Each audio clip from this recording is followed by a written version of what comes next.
Hi, this is Cheryl for Bears Pampered Stampers. Today I want to talk to you about decorating folio number 2.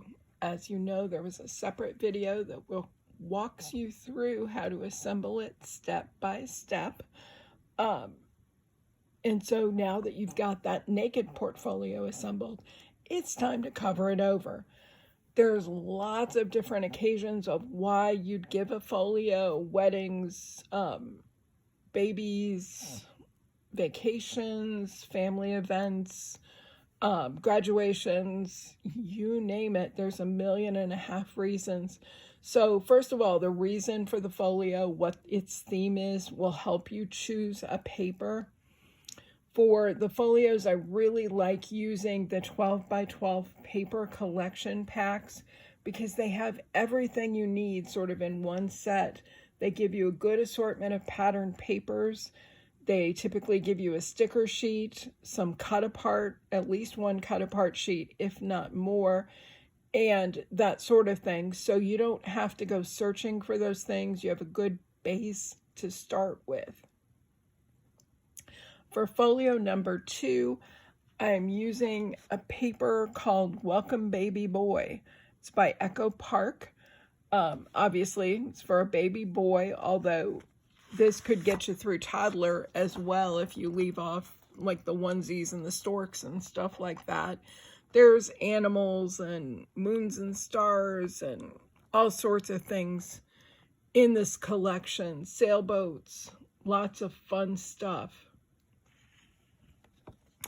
It's got 4, I think there's way more than 4 cut apart sheets with it. There's some tags, there's some separate little cards and that sort of thing.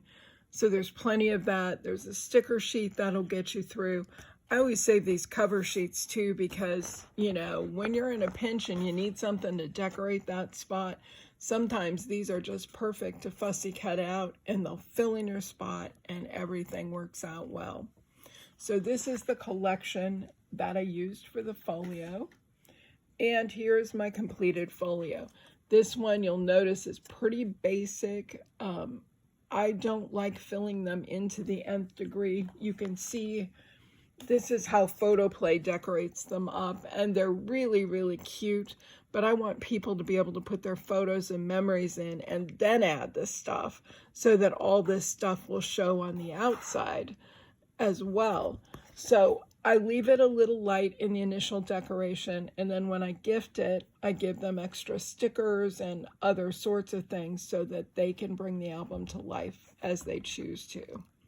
So this has this closure in the back. I'm just going to go ahead and release that strap, open up the folio.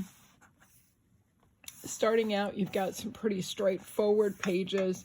This one, you just got to cut the size. It's not that difficult. Same here. This is a pocket page with a pocket that opens to the side. So I'm going to cover my pocket. And again, to do this, you're going to measure the size of the page. So this one is to the edge of the pocket, 4.5 inches. And from top to bottom,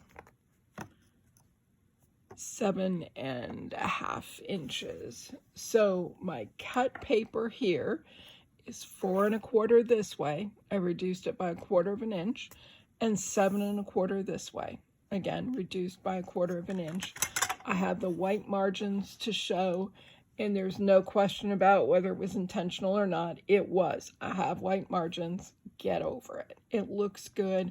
It sort of frames everything out, and it works well. We're left with this little pocket piece, sort of liner thing that you have to cover. That is just really an inch strip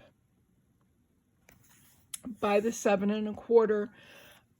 The only thing that I'll say on this is you just need to stick it inside the pocket. Keep your adhesive on the bottom of the sheet just pretty light so that it doesn't get stuck all the way in, and worry about sticking down the outside edges, more or less. Again, we've got a lot of pages that are pretty straightforward. Here's a different kind of a pocket page, a bottom pocket here that's pretty narrow. So again, I'm going to measure this, reduce by the 1/4 of an inch to cover it. For the top part of it, I'm not going to go the full length of the page because this book doesn't need any more layers of paper. You can see I stopped 1/2 inch to 1 inch in. It just needs to look good from the outside. Don't worry about what people can see when they look in the pocket. They don't do that. They're focused on the pictures and memories. They don't care about what's going on internally. It's all good. So here we have a page that has a diagonal pocket.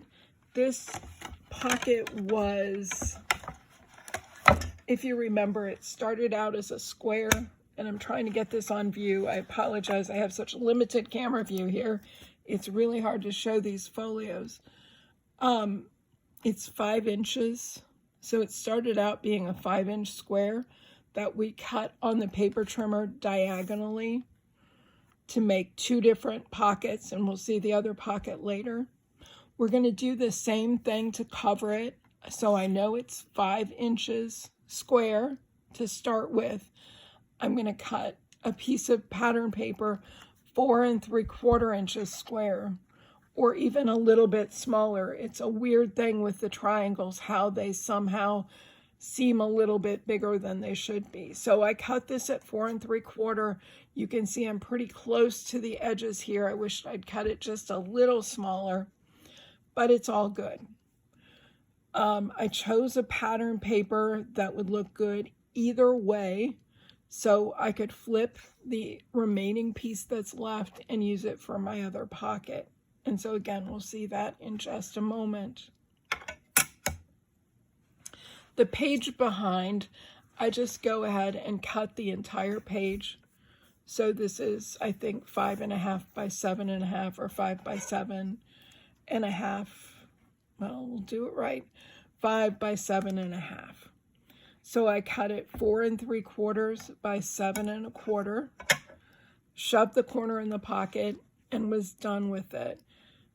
I don't worry about trying to salvage this little piece of pattern paper in the corner.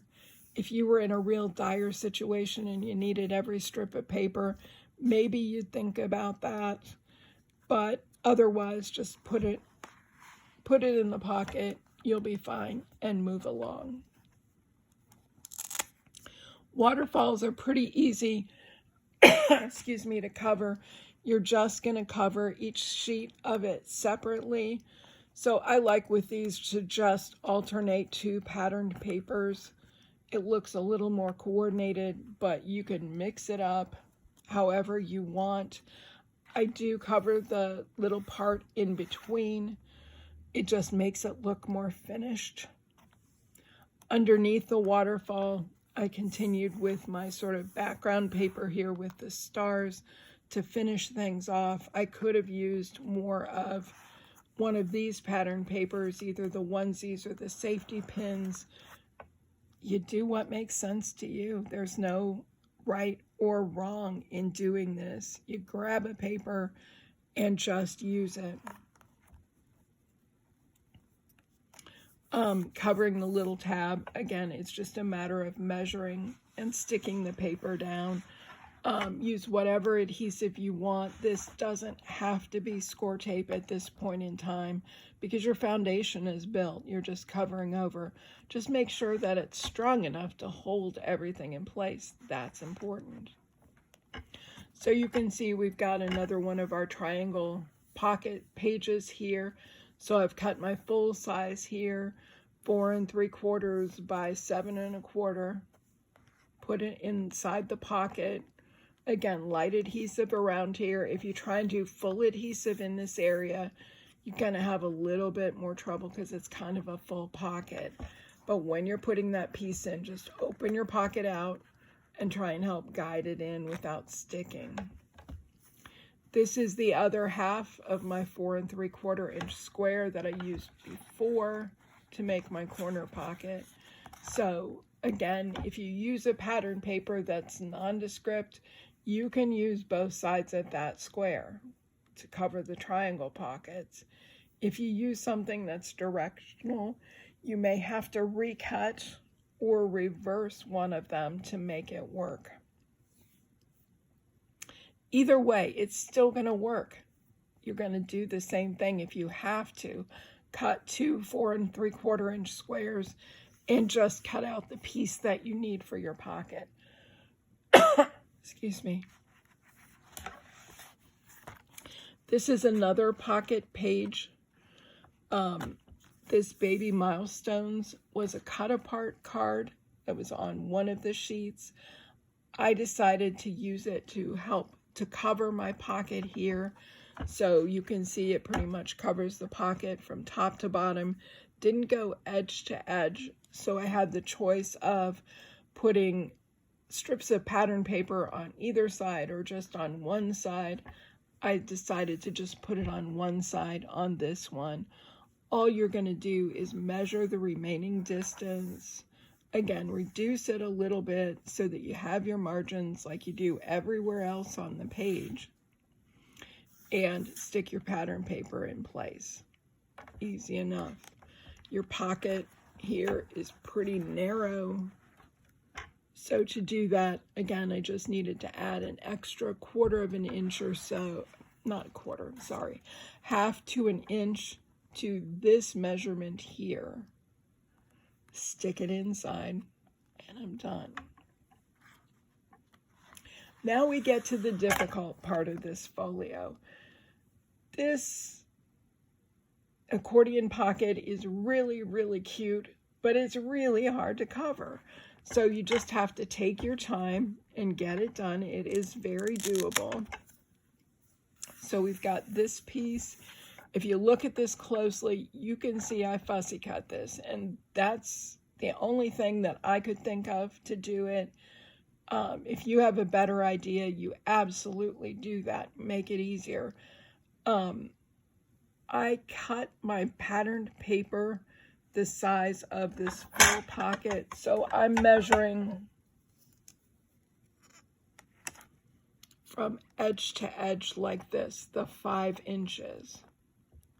Reduced it by my 1/4 inch, and then I slid it inside the pocket, and I traced this edging around, and I'm really just worried about this part here, right? And when I cut it then, I cut inside a little bit, so you can see it's uneven. I don't think people, for the most part, are going to notice because they're looking at the stuff. They're not looking at the details of, oh my gosh, my corners don't match here. They're not nice and round. I can come up with a million things to say why this looks terrible.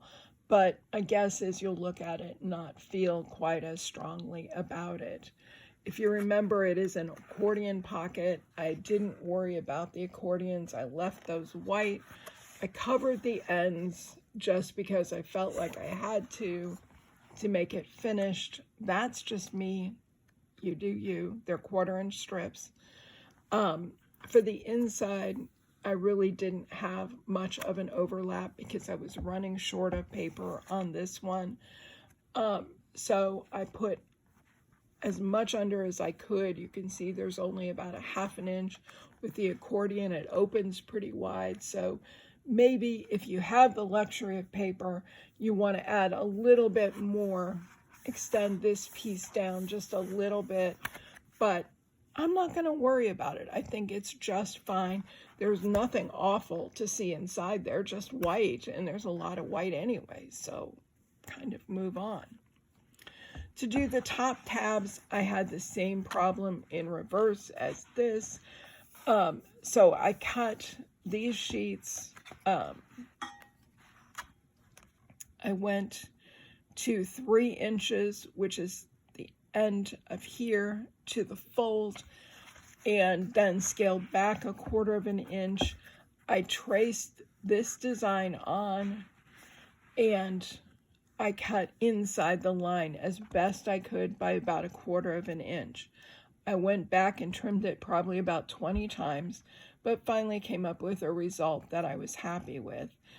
I would say for this part, you get for me, I got a happier result with the paper that was blended a little better into the white background than with this one that showed so much, because I can really see how my cuts don't match up here.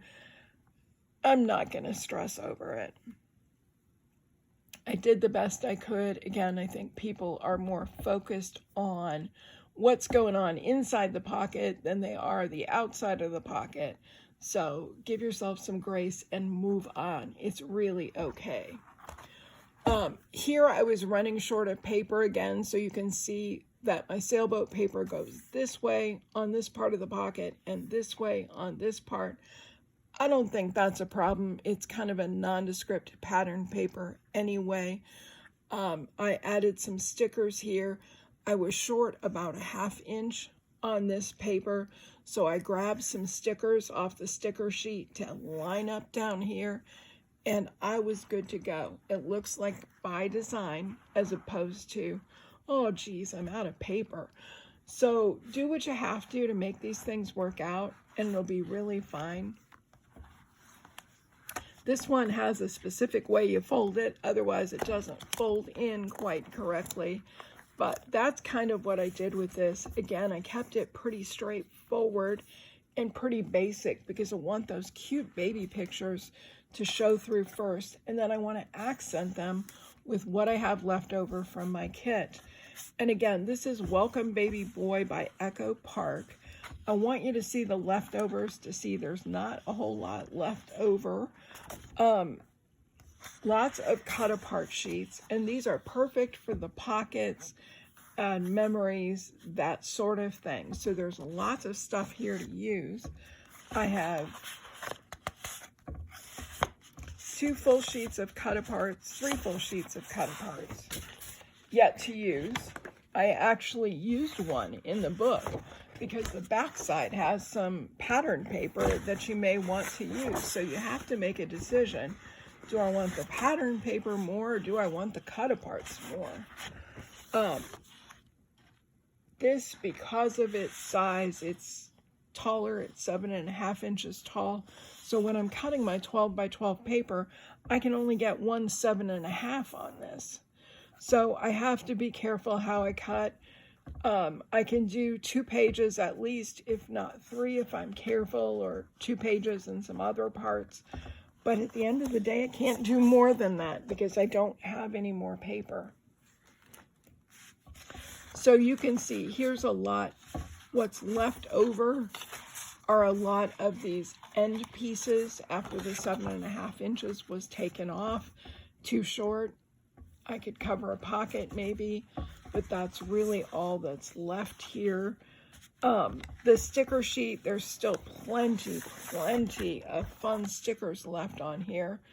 Again, I didn't want to use them all because I want to put them on with the pictures. So you do what makes sense to you. If I'm gifting them light. I'll give them the extra stickers. I'll give them the cut apart sheets and let them add in.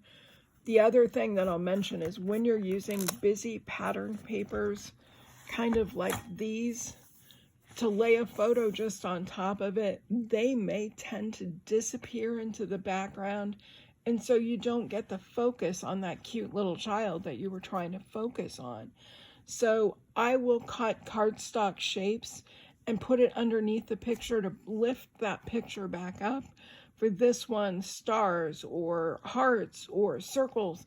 There's a lot of different shapes. Balloons would be perfect for this album. So do what you need to make your photos pop too, because the last thing you want to do in making these folios is feature the paper. You want to feature the photos and the memories. So do what it takes to make those pop off the page. If that adds another layer, so be it. That's why I don't go crazy in the covering cardstock, because I want to be able to add other layers if I need to. Of course, there's other stickers that you can get to go with this. There's stamps and dies that you have. You may have like a cute little whale or sailboats or something like that that you want to cut out and add to the book. go for it. You don't have to just stick with a paper collection. If you'll remember, this did come with some magnet closures. There's nothing wrong with the magnets. It's just you tend to hide those underneath the paper. And once you get too many layers of paper involved, it's hard for them to make contact and work like they're supposed to. So I prefer these little Velcro dots because they do make contact. You put them right on the surface, but you can see they're pretty transparent. You don't see a lot there, and they hold things firmly in place. I can add them wherever I want through the book. So I used it to keep my waterfall closed. I've got a Velcro dot there. I used one here to keep my accordion pocket closed. So these, I think, are a great addition to your folios. Save the magnets for another project, maybe. Melissa does sell the Velcro dots, so you'll see those in the store. She also, if you choose to go the magnet route and you want a few more than they give you, they usually only give you one or maybe two. She also sells the magnet sets that you could grab more of those if you need them to keep everything together in your folio. So that's Folio 2 by Photoplay. Thanks for watching. Bye.